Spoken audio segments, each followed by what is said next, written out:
Right, so Keir Starmer's government is trying to cut jury trial rights. The first thing to ask is who gets the better deal once ordinary people start getting pushed out the room? Because this bill would take a whole range of criminal cases away from juries and put many of them before a judge sitting alone, which is a very different room, and they know it. It doesn't seem unreasonable to me to ask about those pushing these reforms such as they are, which is being met with such dramatic outcry either. The word reforms, of course, doing a lot of heavy lifting here. Sarah Sackman, the court's minister helping front this, has declared membership of the Jewish Labour movement, has been reported as having worked as Israel's Supreme Court in Jerusalem. David Lammy, the Justice Secretary above her, has declared membership of Labour Friends of Israel. Keir Starmer, the Prime Minister, carrying the government pushing this through Parliament, has spent years publicly courting Labour Friends of Israel. Zionist without qualification, isn't he? So these optics are hardly subtle. They're not made up either. They're sitting right in the middle of this, while Labour tries to move verdicts further away from juries and closer to the state. So should we be worried about some kind of Zionist intent behind this, or is it all just coincidence? Because there is a reason I'm bringing that up. Starmer's government has already pushed this bill through second reading in the Commons by 304 votes to 203, so the bill has moved forwards. Right now, if somebody is charged with an either-way offence, they can choose Crown Court and a jury. Labour wants that choice gone for a whole swathe of cases and wants a new Crown Court bench division for cases likely to carry 3 years or less, where one judge sits there alone and gives the verdict, a sentence of which David Lammy is compared to a scrape on the knee. Losing 3 years of your life is a bit more than a scratch, Dave. To strip away all the varnish here, say it properly. Fewer juries, more judges, less public judgment, more state judgment. That's the mechanism. That's the point of it. Once you say it all nice and plainly, all the nice, safe language about modernisation and efficiency starts sounding like what it always was, which is the usual clean little packaging stuck around a rights cut for us. Sarah Sackman has said the changes have to be permanent, though. Permanent, not emergency, not temporary, not let us get through a crisis, get through this apparent backlog of cases and review it later. Permanent. So the alibi here is already gone, hasn't it? They're not patching up a jammed system whilst they rebuild it. They're using a jammed system to hardwire in weaker rights for all of us. And that matters because the criminal court backlog was not caused by juries. It was caused by court closures, staff shortages, crumbling buildings, barristers walking away because legal aid rates were gutted, prisoner transport failures, listing failures, governments treating justice like a budget line to be hacked away at until the machine starts coughing up delays and collapsed hearings as normal service. Austerity caused it. Labour inherited a wrecked system, therefore. Yes, but Labour has decided that one of the answers to that wreck is to trust the public even less and the state more. Starmer's authoritarianism at it again. But the legal pushback has been savage because there's not much else to call it. More than 3,200 lawyers, including more than 300 KCs and 22 retired judges, have signed an open letter telling Keir Starmer to stop. The Criminal Bar Association has called the proposal a radical and draconian evisceration of jury trial. The Bar Council has been saying there is little gain and substantial risk. The secret barrister has called it one of the most revolutionary pieces of legislation in modern criminal justice and a dangerous gamble with individual liberty. So these are not fringe people or entities having one of their little professional sulks because somebody touched one of their sacred wigs here. These are people who work in these courts saying the government is trying to solve a crisis it didn't cause by wrecking something that didn't break it. So when Labour carries on as if the only grown-ups in the room are the ministers with the brief and the rest are sentimental hobbyists getting misty-eyed over Magna Carta, which included a certain David Lammy not so long ago, what you're hearing here is not confidence. You're hearing a government that knows the sales pitch is weak and needs the votes to get through before the smell of it gets worse. Well, too late, because the stink is already worse. The smell got worse already because of a certain case that passed recently involving the Filton 24, of course. 6 Palestine accident defendants were tried over the Elbit Systems break-in in Filton, and a jury acquitted them of aggravated burglary. That was the heaviest charge. That was the charge carrying the life sentence. That was the charge the state really wanted to make stick because it would turn political sabotage of an Israeli arms company into something far more poisonous. But the jury didn't give them that, did it? And then prosecutors dropped that same aggravated burglary charge against the remaining 18 defendants. So there you are, a jury of ordinary people looked at a politically charged prosecution tied to an Israeli arms firm and refused the most serious route the state wanted. Then the state had to back off against the others. Now, that doesn't prove the government sat around a table after Filton saying, right then, no more juries. But it does remove the innocent face from all of this technocratic guff that's going on. Labour is moving against jury choice after a very public case in which a jury denied the state the outcome it wanted, and the prosecutors eating the result in open court. Now, judges are not robots. Judges are not angels either. Judges are not issued from a warehouse in boxes with a quality assurance sticker saying neutrality guaranteed.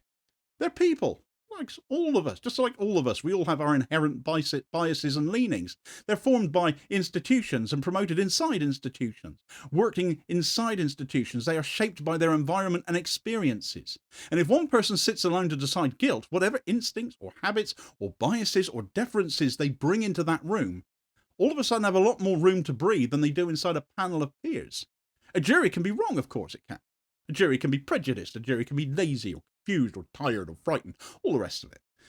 But a jury is still a broader public check than one state-appointed professional sitting alone. And that's the safeguard that's being cut here. Labour is not abolishing all juries, that would be far too honest. It's shrinking the occasions on which ordinary people get to block the state's preferred outcome. Put politically awkward cases in front of a single judge instead of 12 members of the public, and the room changes before a single word gets spoken. One bench, one robe, one verdict. But there is that matter of optics that still can't be avoided. Sarah Sackman's background sharpens those optics because Israel doesn't use juries in criminal cases either. Israel uses professional judges. That's how the system works. Do they have biases? Hell yes, especially when trying Palestinians. Sarah Sackman has been reported as having held a judicial clerk scholarship at the Supreme Court of Israel in Jerusalem. She's now one of the British ministers fronting a move away from juries and towards judges. Now, that's not proof she came back from Jerusalem with a little blue tick tucked into her luggage. It's not a signed confession. It is a structural resemblance sitting there on the table where anyone can see it, though. A minister with reported experience of a judge-led Israeli legal system is now helping drive a British bill that cuts jury choice and expands judge-only criminal decision-making. People are entitled to notice that.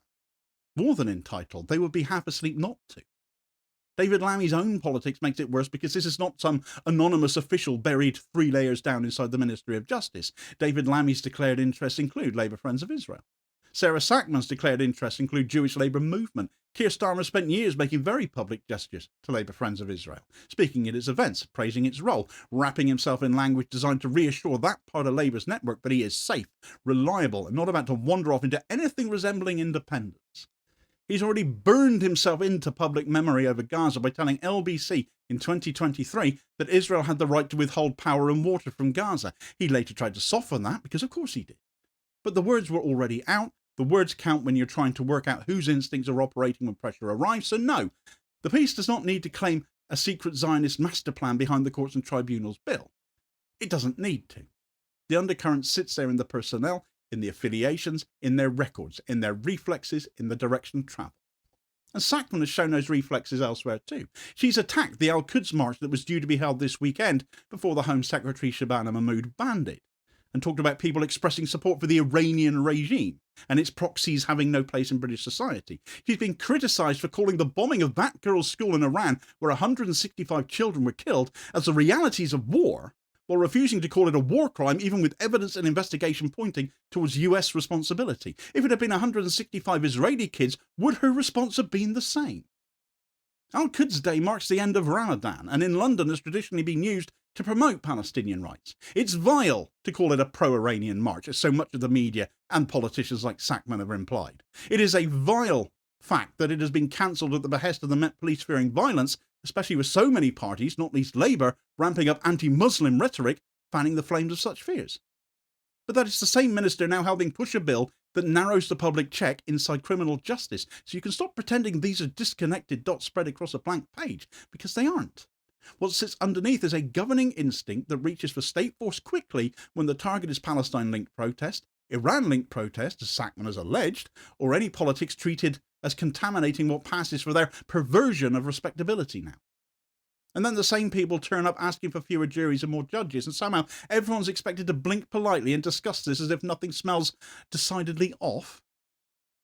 Mainstream presentation of this story is mostly lived in the dead language of the backlog, of reforms needed, of efficiency, difficult choices, balancing rights with realism, all that mush that politicians hide behind when they know plain English would make them sound like what they are. But the most obvious thing this breaks is not constitutional mood, it breaks one of the public's last meaningful breaks on politically loaded prosecutions. If the state wants to drag somebody into court over protest, sabotage, disorder, trespass, criminal damage, conspiracy, any of the charges it reaches for when it wants to discipline opposition, a jury is one of the few places where the public can still look at the whole performance and say, no, not guilty. We're not going with you. That's what Filton showed in practice, wasn't it? The state wanted one story told in that courtroom and the jury wouldn't tell it. Labour's looked at a system in which that can still happen and decided the room needs fewer members of the public, therefore. So it puts the real choice on the table now. Labour's not treating court collapse as something to repair, it's treating it as a cover for cutting a safeguard. It's already moved the argument from how do we rebuild the system to how much public judgment can we strip out of it and still call that justice. And once a government gets away with that move, pretending this is anything like it starts looking ridiculous. The claim that the politics around this are incidental is gone, when the named ministers pushing the change have the affiliations that they have, the records they have, the Israel-facing instincts they have, and the bill arrives after a jury humiliation in a case tied to Elbit systems. You don't get to demand innocence by tone of voice, you don't get to hide behind a fact sheet and a grave expression, you don't get to say only cranks would notice these optics, because the optics are literally the politics here. The politics are in the personnel are in the bill, and the bill has already passed second reading, 304 to 203, with permanent judge-alone trials moving another step closer to being law. Keir Starmer's Labour is telling the country that the courts are too broken for ordinary people to keep this much say over guilt. That's the real offer here. The people who wrecked public trust in politics by lying, dodging and hiding behind process now want more criminal cases decided with less public participation and more concentrated judicial power. Sarah Sackman gets to stand there with her legal credentials, David Lammy gets to speak in solemn tones about victims and delay, Keir Starmer gets to pretend this is all a regrettable necessity, but underneath all of it sits the same hard little message, that when the machine jams, the safeguards have to go, not the people who actually jammed it. And that's why the optics of this are hard to ignore. Not because somebody has uncovered a magic document proving every intent in neon lights goes straight back to Israel, but because the machine has moved, the names are public, the affiliations are as well, the structural resemblance is clear too, the Filton warning shot comes into focus with it as well, and the public's place in the courtroom is being cut anyway. The verdict they are trying to rig first is the one on whether any of that is supposed to be noticed. It's not the only Zionist-related stunt to come from Starmer's Labour recently either, so for more on that, check out this story here. Please do also hit like, share and subscribe if you haven't done so already, so as to ensure you don't miss out on all new daily content, as well as spreading the word and helping to support the channel at the same time, which is very much appreciated. Holding power to account for ordinary working class people, and I will hopefully catch you on the next one. Cheers, folks.